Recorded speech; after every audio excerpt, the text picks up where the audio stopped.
And when you get to the point where all you want to do is be successful, as bad as you want to breathe, then you'll be successful. And I'm here to tell you, number one, that most of you say you want to be successful, but you don't want it bad. You just kind of want it. You don't want it badder than you want to party. You don't want it as much as you want to be cool. Most of you don't want success as much as you want to sleep.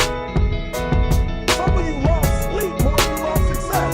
And I'm here to tell you today, if you're going to be successful, you gotta be willing to give up sleep. You gotta be willing to work off for 3 hours of sleep, 2 hours. If you really want to be successful, some days you're gonna have to stay up 3 days in a row. Because if you go to sleep, you might miss the opportunity to be successful. That's how bad you gotta want it.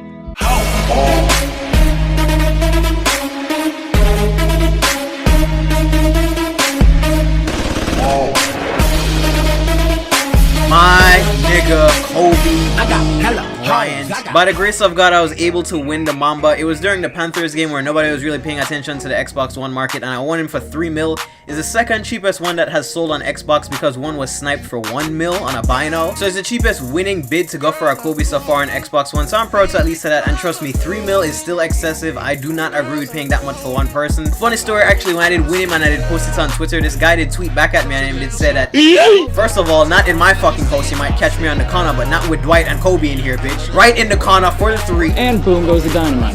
But this guy tweeted at me and he was like, actually, I had more MT and I was planning to outbid you at the last second, but I had to go vacuum. So whoever the fuck told him to go vacuum, your mom, whoever the fuck it was, is the real MVP. Thank you, mom. Anyway, if you follow my channel, you know for a fact that I don't do gameplay reviews of players. I mean, hidden gems kind of count, but you know what I mean? I don't really do a lot of those. But I hadn't gotten a chance to play any road to the playoffs in the last 2 days because of school and work. So instead I decided to do one of these to be in reality, because I'm sure a lot of people will want to know for a fact, is this card really worth it? So far I've played one friendly match and I've played through the Suns challenge with him, and I'm here to tell you, no, he is not worth it. Not because he is not good, but because nobody should be worth this much MT. Only a set few people in the game should even be worth near a million. It's just too excessive. Nobody should be worth this much because nobody will get to use him, but that is sadly just how it goes because the pack odds aren't that high and there will not be many upsoys. Whoever has the most can get to use them, and it sucks, but that is just how it is, like I said. As for him though, he is just as OP as you'd imagine. He's Onyx Kobe without the glitch jump shot as he walks up and then knocks down his fucking 3 in his eye. And boom goes the dynamite.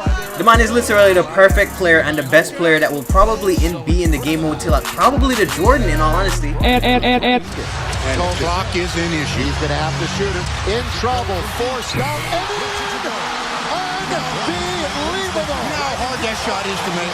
Wow! That's a double head fake. And Blake gets it into Kobe. Kobe, good little fake.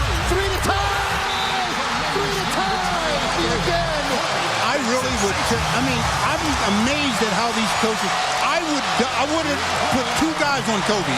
I wouldn't have guarded the guy out of bounds, even if he gets it back.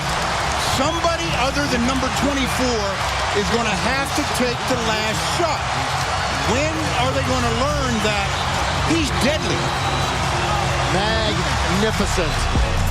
As you may have just noticed, Kobe is by far probably the best shooter that you can have in the game right now, without a doubt.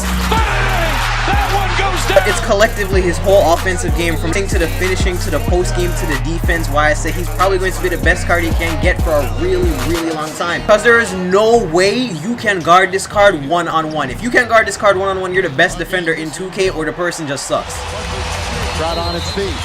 Lakers down, in trouble, quickly. Bryant, 3 from the corner. Yes!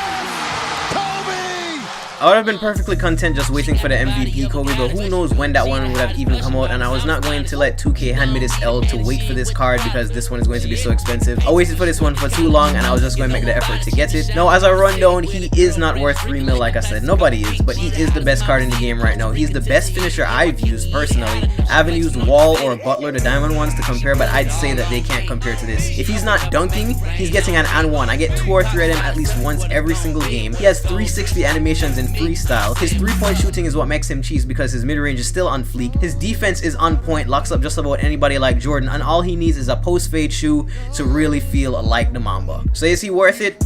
Only if you're a fan and if you have the means.